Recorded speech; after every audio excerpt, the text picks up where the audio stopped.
নমস্কার বন্ধুরা, আমি রণদীপ। হিস্ট্রি দর্পণ এডুকেশনাল চ্যানেলে তোমাদের সকলকে আবারও স্বাগত। আজ আমাদের আলোচনার মূল টপিক হলো তোমরা যারা 2027 সালে মাধ্যমিক পরীক্ষা দেবে এবং এই মাধ্যমিক পরীক্ষায় তোমাদের দ্বিতীয় অধ্যায় থেকে প্রশ্নমান 4-এর কী ধরনের প্রশ্ন আসবে সেই সংক্রান্ত গুরুত্বপূর্ণ প্রশ্ন নিয়েই আজকের আলোচনাটা। অর্থাৎ আজকে আমরা আলোচনা করব উডের ডেসপ্যাচকে এদেশের শিক্ষা বিস্তারের মহাসনদ বলা হয় কেন, অথবা 1854 সালে উডের ডেসপ্যাচ সম্পর্কে আলোচনা করো। তবে শুরুর পূর্বে একটু বলি, তোমরা যারা চ্যানেলে নতুন আছো অবশ্যই তোমরা এর পূর্বেও কিন্তু আমরা তোমাদের দ্বিতীয় অধ্যায়ের গুরুত্বপূর্ণ প্রশ্নগুলো নিয়ে আলোচনা করেছি। সেই ভিডিওগুলো অবশ্যই দেখে নেবে এবং প্রথম অধ্যায় থেকেও তোমাদের কী ধরনের গুরুত্বপূর্ণ প্রশ্ন আসবে সেগুলোও কিন্তু আমরা আলোচনা করে ফেলেছি। অর্থাৎ 4 নম্বরের যে ধরনের প্রশ্নগুলো আসবে। আর আরেকটু বলি, তোমরা যারা চ্যানেলে নতুন আছো অবশ্যই কিন্তু চ্যানেলটিকে সাবস্ক্রাইব করে নোটিফিকেশন অন করতে ভুলো না। আর বন্ধু-বান্ধবদের মাঝে অবশ্যই কিন্তু চ্যানেলটি শেয়ার করে দিও। তাহলে চলো শুরু করা যাক আজকের 1854 সালের উডের ডেসপ্যাচ বা ম্যাগনা কার্টা বা মহাসনদ সম্পর্কে। দেখো, আগের দিন যখন আমি মেকলে মিনিট সম্পর্কে আলোচনা করেছিলাম তখন তোমরা এটুকু বুঝেছিলে যে মেকলে এদেশে পাশ্চাত্য শিক্ষা বিস্তারের পক্ষেই কিন্তু বিভিন্ন সুপারিশ দিয়েছিলেন গভর্নর জেনারেলের কাছে। আজ আমরা তার পরের থেকে একটু বলি যে 1835 সালে ভারতে পাশ্চাত্য শিক্ষা প্রবর্তনের সরকারি নীতি ঘোষিত হলেও পাশ্চাত্য শিক্ষার প্রসারে ব্রিটিশ কোম্পানি কিন্তু কোনো বলিষ্ঠ নীতি গ্রহণ করেননি।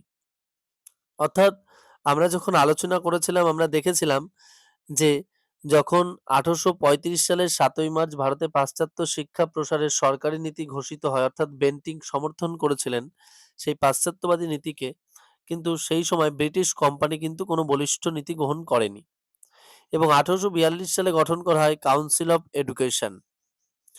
1844 সালে লর্ড হার্ডিঞ্জ ঘোষণা করেন যে সরকারি চাকরিতে ইংরেজির জ্ঞান থাকা আবশ্যিক।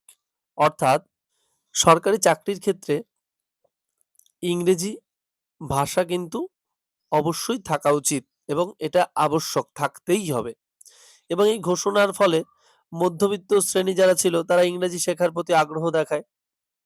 ঠিক তার পরবর্তীতেই 1854 সালের 19শে জুলাই বোর্ড অব কন্ট্রোলের সভাপতি চার্লস উড ভারতের শিক্ষা প্রসারের জন্য একটি সুস্পষ্ট নীতি ঘোষণা করেন এবং তারপর তিনি একটি নির্দেশপত্র পাঠান। এটি কিন্তু উডের ডেসপ্যাচ বা উডের নির্দেশনামা নামে পরিচিত। ভারতের শিক্ষা ব্যবস্থার ক্ষেত্রে এটি ছিল একটি মহাসনদ বা ম্যাগনা কার্টা।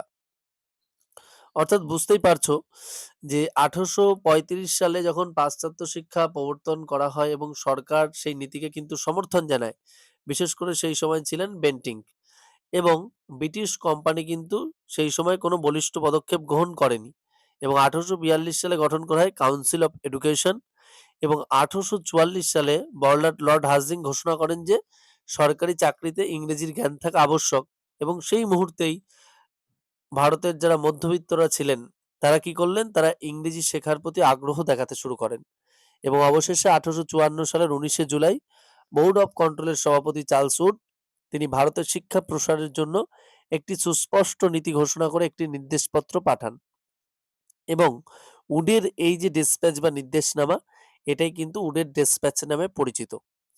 ভারতীয় শিক্ষা ব্যবস্থার ক্ষেত্রে এটি ছিল একটি মহাসনদ বা ম্যাগনা কার্টা। এবার দেখা যাক যে উডের ডিসপ্যাচ বা এই নির্দেশনামায় কি কি বলা হয়। দেখো, উডের ডিসপ্যাচ বা নির্দেশনামায় অনেকগুলো কারণকে কিন্তু তুলে ধরা হয়। তার মধ্যে গুরুত্বপূর্ণ কারণগুলো আজকে আমি আলোচনা করছি তোমাদের সাথে। দেখো, উডের ডিসপ্যাচে বলা হয় প্রথমত একটি স্বতন্ত্র শিক্ষা বিভাগ গঠন করা হবে। মানে বুঝতেই পারছো, স্বতন্ত্র মানে কারোর অধীনে থাকবে না, শিক্ষা বিভাগটা পুরো স্বতন্ত্রভাবে পরিচালিত হবে।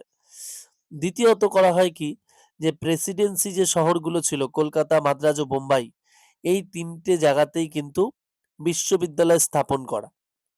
অর্থাৎ বলা হয় যে এই 3টে যে প্রেসিডেন্সি জায়গাগুলো রয়েছে কলকাতা, বোম্বাই, মাদ্রাজ, এই 3 জায়গায় কিন্তু বিশ্ববিদ্যালয় স্থাপন করতে হবে এবং এই যে উডের ডিসপ্যাচ 1854 এর অনুসারেই কিন্তু পরবর্তীতে 1857 সালে এই 3টে প্রেসিডেন্সি শহরে কিন্তু বিশ্ববিদ্যালয় প্রতিষ্ঠিত হয়। এরপর বলা হয় কি, বলা হয় মাধ্যমিক বিদ্যালয় প্রতিষ্ঠা করা হবে। অর্থাৎ মাধ্যমিক বিদ্যালয় প্রতিষ্ঠা করার কথা বলা হয়। তারপর কি বলা হয়? বলা হয় শিক্ষক শিক্ষণ বিদ্যালয় স্থাপন করা। তারপর বলা হয় বেসরকারি স্কুল ও কলেজ প্রতিষ্ঠায় সরকারি অনুদান দেওয়ার ব্যবস্থা করা। অর্থাৎ বেসরকারি স্কুল ও কলেজ যখন প্রতিষ্ঠা হবে সেক্ষেত্রেও সরকার কিছু পরিমাণ অনুদান দিয়ে সাহায্য করবে স্কুল কলেজগুলো প্রতিষ্ঠার ক্ষেত্রে। তারপর কি বলা হয়? বলা হয় নারী শিক্ষার প্রসার ঘটানো। অর্থাৎ নারীদেরকে শিক্ষার সুযোগ দিতে হবে। নারীরা যাতে সহজেই বিদ্যালয় বা কলেজে এসে পড়াশোনা করতে পারে। তারপর কি বলা হয়? বলা হয় মাতৃভাষায় শিক্ষাদান করা। অর্থাৎ তিনি বলেন প্রাথমিক শ্রেণীর ক্ষেত্রে শিক্ষাদানটা হবে পুরোপুরি মাতৃভাষায়। কিন্তু উচ্চতর শিক্ষা যখন অর্জন করবে তখন তারা ইংরেজি ভাষায় বা পাশ্চাত্য ভাষায় শিক্ষা গ্রহণ করতে পারবে। তারপর কি বলা হয়? বলা হয় ডিরেক্টর অফ পাবলিক ইনস্ট্রাকশন পদ সৃষ্টি করা হবে। অর্থাৎ তিনি বলেন ডিরেক্টর অফ পাবলিক ইনস্ট্রাকশন পদ সৃষ্টি করা হলে তাহলে শিক্ষার ক্ষেত্রে একটা ভালোভাবে পরিচালনা করা যাবে। আর উডের যে নির্দেশনামা, এই নির্দেশনামার ভিত্তিতেই ভারতে শিক্ষা প্রসারে বিভিন্ন কিন্তু পদক্ষেপ নেয়া হতে থাকে এবং প্রত্যেক প্রদেশে জনশিক্ষা দপ্তর স্থাপন করা হয়। অর্থাৎ তিনি যে নির্দেশনামাটা যে দিয়েছিলেন যে ৭-৮ টা যে বৈশিষ্ট্যর কথা আমি তোমাদের বললাম, এই নির্দেশনামা অনুসারেই কিন্তু পরবর্তীতে প্রত্যেকটি প্রদেশে জনশিক্ষা দপ্তর স্থাপনের কথা বলা হয়। এবং আমি একটু আগেই বললাম যে ১৮৫৭ সালেই কিন্তু মাদ্রাজ, কলকাতা ও বোম্বাই এই যে প্রেসিডেন্সি শহরগুলো সেখানে কিন্তু বিশ্ববিদ্যালয় প্রতিষ্ঠা করা হয় এবং ১৮৭০ সালে লর্ড মেয়ো প্রাদেশিক সরকারের উপর শিক্ষা দপ্তরের দায়িত্ব দেন।